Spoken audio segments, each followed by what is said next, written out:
भारतीय आध्यात्मिक साधना में जप का प्राचीन काल से ही महत्वपूर्ण स्थान रहा है।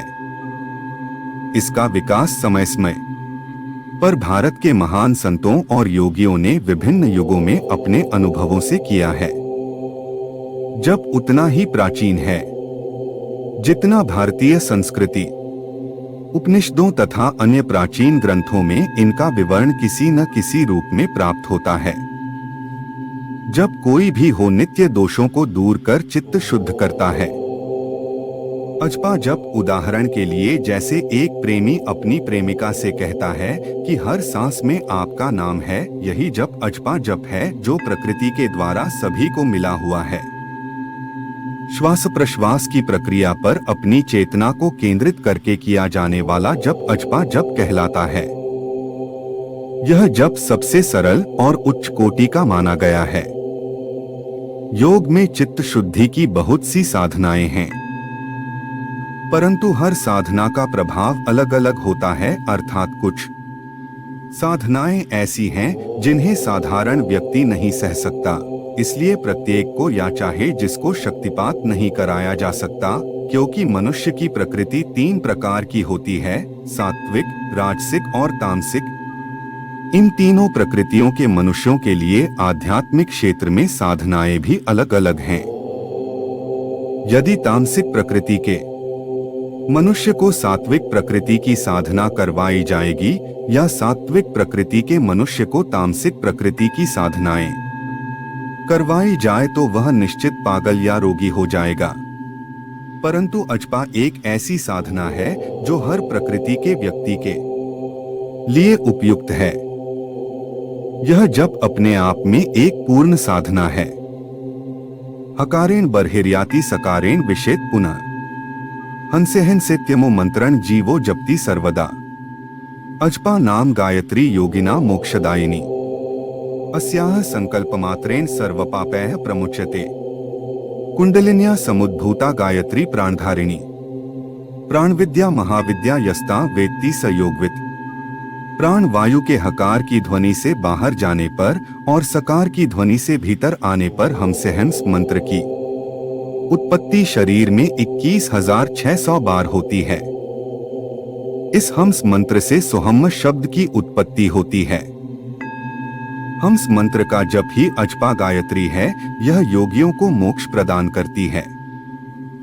यह गायत्री प्राण विद्या महाविद्या है।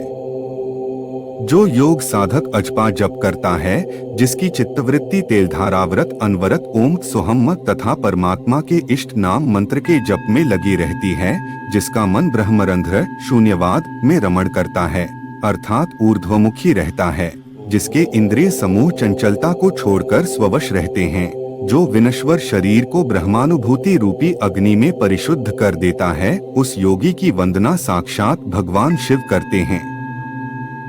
जब जीव श्वास लेता है तब स शब्द के साथ प्राणवायु पेट के अंदर जाती है और ह शब्द के साथ बाहर निकलती है।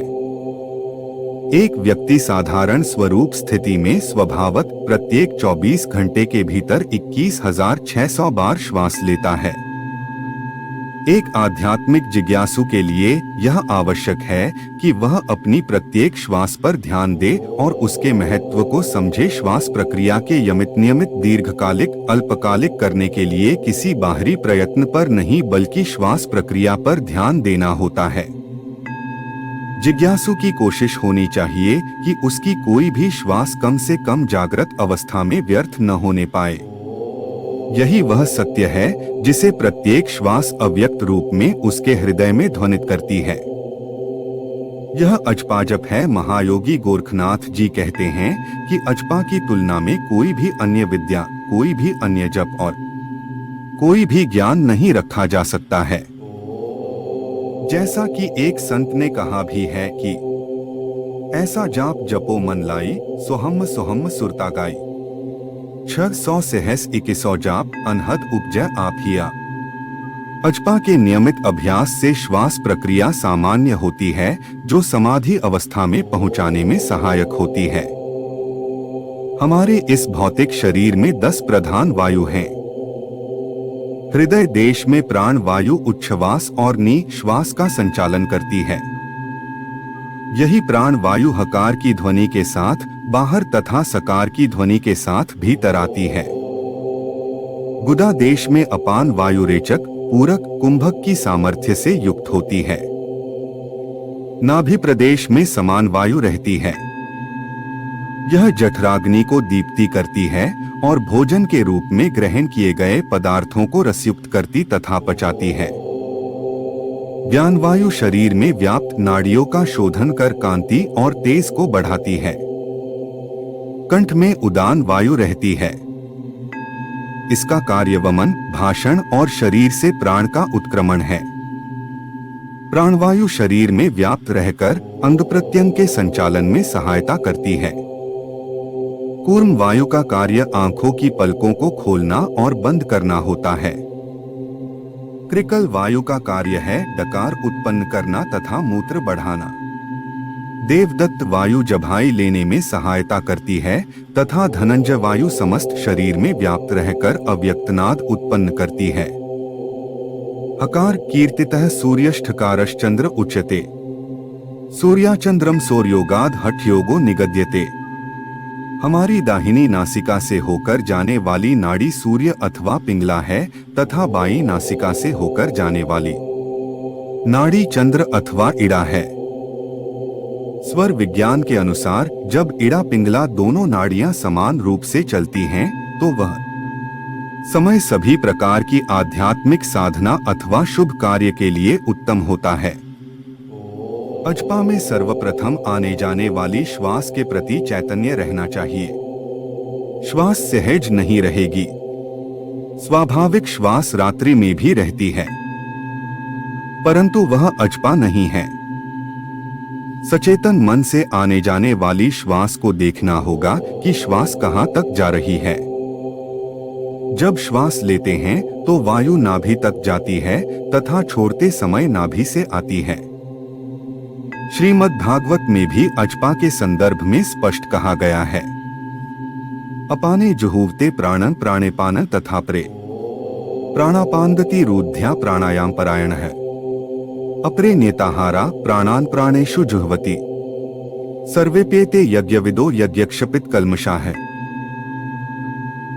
अंदर जाने वाली श्वास प्राण है तथा बाहर आने वाली अपान सो प्राण का प्रतिनिधित्व करती है और हम्मपान का सो को हम से जोड़ते हैं जिससे हमसो बनता है। कुछ ऐसे भी साधक हैं जो प्राण का मिलन प्राण से कराते हैं। अजपा के सतत अभ्यास से आत्मा ब्रह्मा की एकता, जीव और शिव की एकता का साथ आध्यात्मिक क्षेत्र में अनुभूत होता है।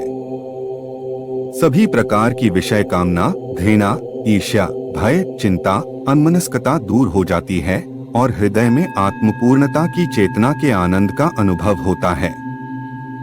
अजपा अभ्यास की उच्चतर स्थिति में श्वास के ऊपर अधिक ध्यान देना आवश्यक नहीं रह जाता।